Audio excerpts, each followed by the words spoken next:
Habang nag-uusap sila at nag-aayos ng kanilang mga gamit, mayroong damang pagkakaisa at kapayapaan sa loob ng pamilya.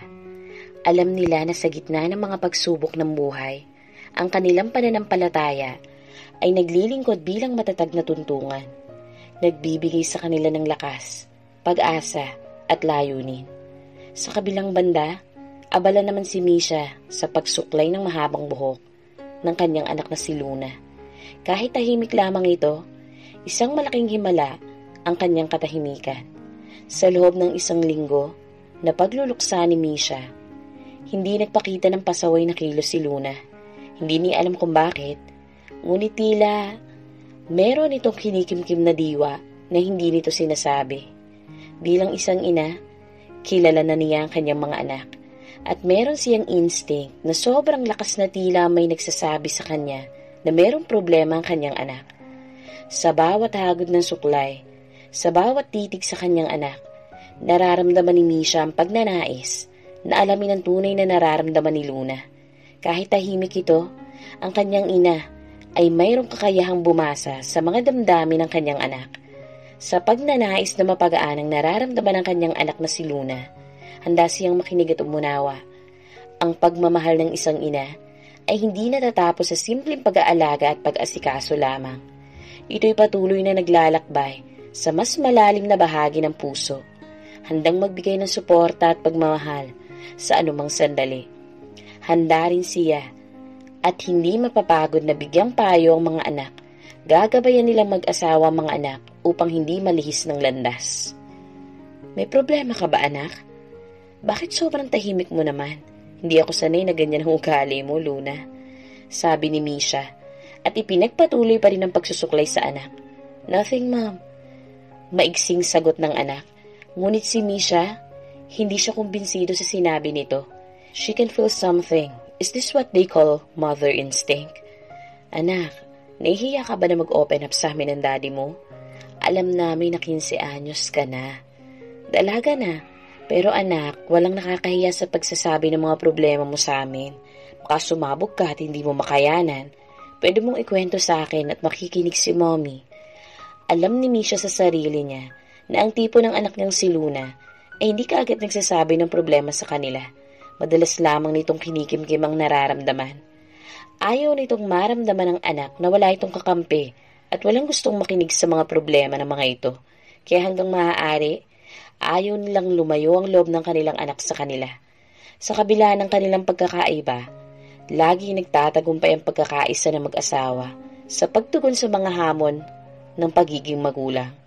Ang kanilang pagkakasundo at pagbibigay ay nagpapakita ng kanilang respeto at pagmamahalan sa isa't isa, pati na rin ang kanilang pangunawa sa iba't ibang paraan ng pag-aalaga at pagpapalaki sa kanilang mga anak. Sa bawat pagtatampuhan at paglutas ng mga issue, lumalalim ang kanilang pagkakaisa at pagmamahal bilang isang pamilya. Hinding-hindi nila bibitawan o babaliin ang pangakong kanilang sinumpaan sa simbahan. Break na po kami ni Drake, ma. Napahinto si Misha sa pag-aayos ng buhok ng anak nang marinig ang sinabi nito. Sobrang nabigla ito at sinusubukan ng anak niyang si Luna na mag-open up. Hindi niya ito i-disappoint sa pagkakataong iyon. Anong nangyari, anak? Dahil ba sa amin? May hindi ba magandang nangyari? Hindi naman sa tutol sila sa binata. Kaso lang kasi iba talaga ang dating ng isang yun. Anak, hindi naman sa pinagbabawalan ka namin sa mga ganyan. Ang sa amin lang, anak, ayaw ka naming masaktan. Masaktan na intensyon katulad sa pag-ibig. Hindi naman maiiwasan yun. Pero anak, protektahan mo yung puso. No, mommy. I caught him with another woman.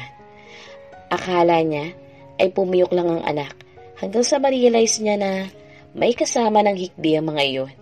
Iyon ang pinaka hindi niya inaasahan. Bahagya niyang tinapik-tapik ang likod ng anak. Ilabas mo yan, anak ko. Andito lang si mama. Naiintindihan ko kung saan nanggagaling ang sakit na nararamdaman mo. Masakit talaga, pero alam ko na malakas ka at makakayanan mo rin yan. Hindi niya deserve ang isang Luna na katulad mo. Dahil katulad ng buwan, anak, nagniningning ka sa kadiliman. Ikaw ang nangingibabaw. Tama nga ang sinabi ng mama niya. Iba talaga ang pakiramdam at instinct ng isang ina. Sa bawat salita at yakap ni Misha, taglay ang pagmamahal at pag-unawa. Ipinaramdam niya kay Luna na hindi siya nag-iisa, na palaging merong katuwang sa anumang pagsubok na kanyang hinaharap. Ang pagiging isang ina ay hindi lamang tungkol sa pag-aalaga at pagmamahal, kundi pati na rin sa pagiging taga-suporta at tagapagtanggol sa kanyang anak sa anumang sitwasyon. Hindi siya makapaniwala sa nadinig. Hindi niya akalain na magagawa yun ang binata sa kanyang anak. Kahit napasaway ang anak niya, ayaw niya itong nakikitang lumuluha, pero naiintindihan niya na parte yun ang pagdadalaga ng anak niya. Hindi niya pinaghihigpitan ng anak sa ganong bagay, pero ang asawa nito na si Tyler at ang mga kuya nito na si Noah at Damien ay paniguradong hindi matatanggap ang pagiging maluwag niya kay Luna. Hindi siya makapaniwala sa narinig. Hindi niya akalain na magagawa yun ng binata sa kanyang anak. Kahit na nga pasaway ang anak niya, ayaw niyang nakikitang lumuluha ito. Pero naiintindihan niya na parte yun ng pagdadalaga ng anak niya. Hindi niya pinaghihigpitan si Luna sa ganoong bagay. Ngunit ang asawa nito at si Tyler at ang mga kuya nitong sina Noah at Damien, tiyak na hindi matatanggap ang pagiging maluwag niya kay Luna. Sa pagtugon niya sa pangyayari, taglay ni Misha ang pagmamahal, pag-unawa, at pagiging bukas sa mga damdamin ng kanyang anak. Bagamat may kumpiyansa siya sa pagiging matatag ni Luna, alam niya rin ang kahalagahan ng suporta at pagtanggap mula sa pamilya. Gagawin niya ang lahat para protektahan at suportahan ito sa anumang paraan na kaya niya. Hindi hawak ni Misha ang puso at isipan ng mga tao, lalo na mga lalaki na susubok na pumasok sa buhay ng anak niya. Dahil alam naman niya sa sarili niya na hindi maaaring hindi masaktan ng anak niya, pero sisiguraduhin niya na sisiyasatin at tatanggapin ng buong buo ang lalaking mamahalin ng kanyang anak. At hindi siya tututol. Hawak-hawak ang mga kamay ng pamilyang Eleazar. Sa simbahan, hindi lang kanilang mga katawan ang naroroon, kundi ang kanilang mga puso at isipan din. Handang-handang buksan ang mga ito sa mga aral ng Diyos, sa mga mensahe ng pag-asa at pag-ibig. Ang bawat salita ng pari ay parang himig na dumaraan sa kanilang mga tainga at tumatago sa kanilang mga puso. Sa linggo, hindi lamang sila nagpapahinga mula sa kanilang mga gawain sa araw-araw, kundi nagbabalik tanaw din sila sa mga bagay-bagay na tunay na mahalaga sa kanilang buhay. Ang pagiging mag-anak, ang pagmamahalan, at ang kanilang mga pananampalataya ay pinagkakalooban nila ng espasyo at oras upang pagtuunan ng pansin. Sa huli, sa paglalakad pa uwi mula sa simbahan, mas magaan ang kanilang mga puso at lalo pang nag-uumapaw ang kanilang pagmamahal sa isa't isa. Dahil sa kanilang pagtitipon, naging mas malalim ang kanilang ugnayan, hindi lamang sa Diyos, kundi pati na rin sa bawat isa sa kanilang pamilya. Sa tuwing linggo, sila'y nagiging mas malapit sa isa't isa, nagbibigay ng lakas sa bawat isa. Para sa mga hamon sa buhay, ang simpleng pagkain sa labas pagkatapos ng misa ay isang sagradong sandali para sa pamilya Eleazar. Hindi kailangan maghaharbong lugar o mamahaling pagkain ng kanilang hinahanap. Ang mahalaga ay ang presensya ng bawat isa at ang pagbabahagi ng mga kwento habang nagpapalitan ng ngiti at halakhak. Sa isang kainan, walang masyadong kaalam-alam sa pinagmulan o estado sa buhay. Ang lahat ay pantay-pantay, nagbibigay daan sa malalim na ugnayan ng pamilya. Sa tuwing sisimulan ng pagkain, tila nawawala ang oras at ang mundo sa paligid nila ay nagiging makulay. Ang mga kwento ng kabataan, mga pangarap, at mga masasayang alaala ay nagiging biyaya na nagpapasigla sa kanilang pagtotoo sa buhay. As the years go by, the simple dining out after church will become memories that they witness as each other matures. The home of joyous laughter and warm embraces will become part of the foundation of their family that foster love and unity. No matter how simple their bonding, this will remain imprints of their love and care for each other. In every moment they spend together, the Eleazar family is whole and happy, allowing their hearts to always shine with love. Mag-iingat ka, anak. Huwag mong kalimutan bumisita sa amin sa weekends at tumawag kapag may problema ka. Kumain ka sa tamang oras, ha? Huwag kang magpapatuyo ng pawis sa likod at baka ubuhin ka. Yung mga bilin ko ha, huwag mong kakalimutan. Wala nang nagawa si Noah kundi pakinggan muli ang mga bilin ng ina. Nagpakawala na lamang siya ng malalim na buntong hininga at niyakap ang pabalik ang kanyang ina. Hindi niya ito maaaring tanggihan dahil paniguradong magtatampo na naman ito. Yes, Mommy, I promise. I really need to go na po, Mommy. Napanguso si Misha sa narinig mula sa anak na si Noah. Hahalikan niya sana ito sa pisngi pero umiwas. Kaya sinamaan niya ito ng tingin. Nag-iinarte ka na ngayon ha. Samantalang noon ayaw mo umalis sa puwetan ko. Baka nakakalimutan mo na ako nagpapaligo sa iyo noon. Napatampal na lamang si Noah sa kanyang noo sa sinabi ng ina. Ayos na nga yun, Mommy. Nagdadrama ka na naman. Sabi ng anak niya.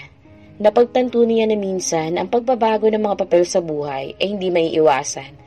Noon, siya ang inaalagaan ng kanyang ina. Ngunit ngayon tila nag-iba na ang sitwasyon. Subalit sa kabila ng lahat, hindi mawawala ang pagmamahal at pag-aalaga ng isang magulang sa kanilang anak, kahit na magbago man ang mga tungkulin sa buhay. Sige na nga, Mommy. Nakarinig sila ng tawa nang pubugin niya ng halik ang kanyang ina. Malapit talaga si Misha sa mga anak. Huwag mong pupunasan yan ha. Sige na, magpatid ka na kay daddy mo. Suwestyon ni Misha sa anak. Nais niya itong makarating ng ligtas at walang galos. Sweetheart, let our son drive. Kaya na niya. Huwag ka masyadong mag-alala. Mas responsable pa siyang driver kaysa sa akin, sabi ng asawa niya. Dahil sa sinabi ng kanyang asawa, hinayaan na lamang niya ng anak ang mag-drive. Tama ang asawa niya. May tiwala naman siya sa kanilang anak. Nang makaalis si Noah, pumasok na ang mag-asawa sa kanilang kwarto. Pati na rin ang kanilang mga anak, pumunta na sa kanya-kanyang silid upang magpahinga. Wife, what now? It's our time na? Natawa na lamang si Misha sa sinabi ng asawa. Pareho silang kumuha ng unan, pero nauna si Misha at hinampas niya ang asawa. Tumatanda man sila, mukha pa rin silang mga bata kung sila lang dalawa.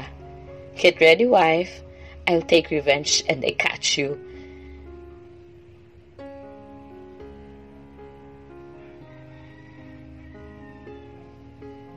Kanina pa ako hindi mapakali sa higaan ko dahil katatapos lang ng away namin ni Tyler. Mahigit 1 oras na kasi at hindi pa rin niya ako sinusundan sa kwarto. Nakabusangot akong umupo sa pagkakahiga. I decided to go out of the room at sa garden na lamang manatili. Habang pababa ako ng hagdan, natanong ko ang asawa ko, natutok na tutok sa laptop nito. He was wearing formal top. While only wearing boxers, mukhang may meeting ito. Sa kanyang pananamit tila may seryosong virtual meeting o trabaho, kaya medyo naiinis siya at hindi niya ito sinundan. Subalit bago ko mapansin, napalitan ng pangamba ang aking nararamdaman. Ano kaya nangyayari? Bakit hindi niya ako sinundan? Sinadya ko talagang duman sa harap niya, ngunit wala talagang epekto yun. Nag-uumpisa na akong mainis. Hindi ba niya ako susuyuin? Sa totoo lang, ako naman talaga may kasalanan. Pero bahala na siya kung hindi niya ako papansinin. Dito na lang siya sa living room matulog. Ang anak naming si Luna ay nadawit na naman sa gulo sa paaralan. Hindi namin alam kung saan nagmana ang anak namin sa kakulitan. Sinuntok ba naman niya ang kanyang kakalaseng lalaki? Lalaki yun ha, pero swerte na nga lang at hindi pinatulan ni Luna. At isa pa, nadulas ako kagabi na dapat hindi namin pinag-iigpitan si Luna pagdating sa usapang pag-ibig. Pero hindi ito pumayag, kaya nainis ako. Pinag-awayan namin ni Tyler ang pagdidisiplina kay Luna. Gusto niya na maging grounded si Luna, lalo na't nasuspindi siya 1 linggo. Hindi naman ganong magulo ang aming 2 lalaki, si Noah at Damien. Pero si Luna, ibang tigas ng ulo talaga. Hindi ko na alam kung anong gagawin sa batang yun. Ayaw kong maging sobrang mahigpit kay Luna. Baka kasi magrebelde palalo ang aming unika iha. Kailangan namin balansehin ang pagdidisiplina at pagbibigay ng kalayaan sa kanya. Alam ko na mahal namin si Luna at gusto namin magkaroon siya ng magandang kinabukasan. Subalit mahirap ding tanggapin na minsan ay hindi na namin alam kung paano siya didisiplinahin ng wasto na hindi naaapektuhan ang aming ugnayan bilang magulang at anak. So I will end our meeting for today. I hope you have a great day. Napangiti ako habang nanonood ng TV Nang marinig ang sinasabi ni Tyler, naramdaman ko ang paggalaw ng sofa, senyalis na umupo sa tabi ko ang aking asawa. Amoy na amoy ko ang bango ng halimuyak nito. Tila anumang oras, bibigay na ako, tiyayakapin na siya. "Sweetheart, I'm sorry," he began, his voice carrying the weight of his apology. "Hindi ko sinasadya. It's just that I want what is best for our children." His eyes reflected genuine remorse as he spoke, acknowledging the tension that had arisen between us. "Sige, ikaw na magdesisyon," he conceded, deferring to my judgment and trusting in my wisdom as a parent. "Huwag nating sobrahan si Luna dahil paniguradong lalaki ang ulo niyan. Tingnan mo, lumalaking pasaway at hindi nakikinig." "Sweetie, calm down, okay? What if we go out today and forget about the problems? It's been a while since we've been on a date," he said as he embraced me and gently kissed my neck. I couldn't help but hold onto his arms. "You have something on your lips, sweetie. We are currently eating an ice cream inside his car. Nasa tabing dagat kami. At napakasariwa ng hangin dahil nakabukas naman ang bubong ng sasakyan. We were both enjoying the sea view. Sobrang nakakakalma. Hindi ko rin sinasabing perpekto ang relasyon namin, ng aming pamilya. There was sometimes na talagang sasakit ang ulo mo, lalo na sa katigasan ng ulo ni Luna. Hindi naman kami nagkulang ni Tyler sa mga pangaral. Gladly, Noah was there.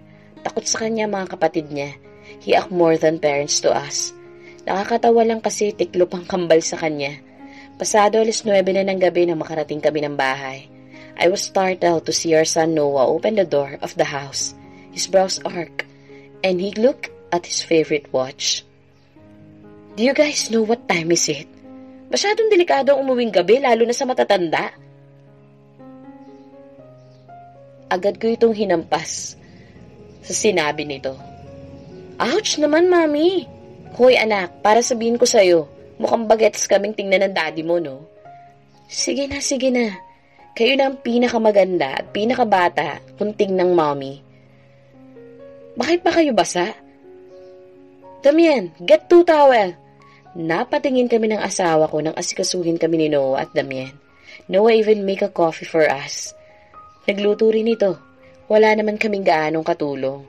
Dahil kung kaya naman namin gawin, bakit namin iaasa pa sa iba? Nag-date kasi kami ng mommy nyo. Malapit sa dagat. Hindi namin napansin ang oras. Nagtampisaw lang kami. Pero itong mommy mo, binasaan niya ako. At ako pa talagang pagbibintangan mo, ikaw kaya ang unang nambasa. God, Mom, Dad, stop fighting in front of food. Pareho kaming hindi nakaimik sa sinabi ni Damian. Aba, binabatas na kami ngayon ha. Si Luna, tulog na, Mommy. Baka tumakas na naman ang batang yun ha. There was an incident na hindi namin pinapayagan na sumama sa pool party ng kaklase nito. Nag-aalala kami baka mapano ito, lalo na't gabi na. She escaped through the window at nabalitaan na lang namin na inirereklamo sila ng may-ari ng resort dahil sa daming sinira nila.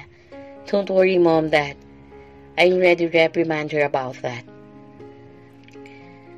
Sa edad na 15, masasabi ko talaga na na-spoil namin si Luna.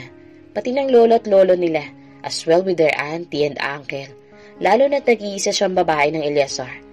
Noah was already 19 years old and he was taking 2 courses. Business Administration and Aviation. Tyler and I talked to Noah about it. Baka kasi nakakaramdam na ito ng pressure. Lalo na't 2 course ang tinitake. But he said na he can manage. At isa pa, nakikita ko naman na hindi niya pinababayaan ang pangangatawan niya. They exercise regularly. Silang mag-ama. Bilang isang ina at asawa, napakasaya niya sa part na yon na makita silang nagbabonding sa ganong paraan. Magkatabi kami ngayon ni Tyler sa kama. We just done taking a bath together. Magmula nang ikasal kami, nakasanayan na namin maligo ng sabay. Wala naman akong tutol ron, dahil mag-asawa naman kami. We are wearing a matchy pajamas. Well, most of the time naman eh. Dati nababaduyan ako sa mga naka-couple shirt. Hindi ako makapaniwala na ako na nababaduyan noon sa mga ganung bagay. Ngayon ginagaya na sila. At isa pa, sino ba naman na mag-aakala na isang no boyfriend since birth, na katulad ko, magkakaroon ng isang malaki at masayang pamilya. God gave me more than what I asked for. Iba talaga siya kumilos. Sweetheart, I said habang nakasubsob sa dibdib nito. I really love his smell. It was so addicting. Ayaw mo na talaga itry? What do you mean, sweetheart? I felt him play with my hair. Kung kaya't napapikit ako na magkaanak tayo. What if subukan natin? Malaki na naman ang mga bata eh. Pwede pa, habang hindi pa ako name-menopause. Sweetheart, I don't wanna risk your life. Ikaw lang sapat na itong mga anak natin. I want your safety first. How is it going? Your yoga. Magmula ng mga anak ako sa kambal, sobra-sobra ko mag-alala sa akin si Tyler. Medyo nahihirapan kasi akong i-deliver ang kambal noon at halos hindi ko na yun kayanin. Tandang-tanda ko pa rin ang takot na bumalot sa berde niyang mga mata ng araw na yun. Kaya mula noon, he made me enroll on yoga and other physical activities na magpapalakas ng katawan ko. He was there to support me. Hindi siya nawala kahit na sa anumang okasyon at dates na mahalaga. Hindi niya yun nalilimot. Baka naman kasi ayaw mo subukan kasi sa iba mo na gusto magkaanak. Tumalikod ako rito. Rinig ko pang pigil nitong tawa. Hinila ko ang comforter at ibinalit sa katawan ko. Oh my God, where did you get that idea? Just let me ask you this, Ano? Naiinis kong sabi. Pero hindi ko pa rin maiwasang pigilan ng ngiti sa aking mga labi. Nang maramdaman ko ang pagkikit nito sa akin upang ako yakapin, pumasok na rin ito sa comforter. Meron pa bang ibang Misha sa mundo, Bakit mo naman natanong? Oo, maraming Misha sa mundo. Yeah, you're right, sweetheart. But they are not my Misha. My Misha is right beside me. The most important woman in my life. Alongside my mom, of course. The one and only Misha who risked her life to bear her kids for 9 months. Ikaw ang Misha ko, ang nag-iisa at hindi kayang pantayan na kahit na sinong Misha sa mundo. He said, making me face him. I couldn't help but shed tears at his words. He kissed my forehead and wiped away my tears. I felt his hand caressing my body, from my waist to my butt. Then he gently slapped and squeezed it, sending shivers down my spine. Each touch was filled with love and desire, reminding me of the passion and intimacy we share as we embrace. I felt a deep connection with him, knowing that we are each other's rock and source of strength.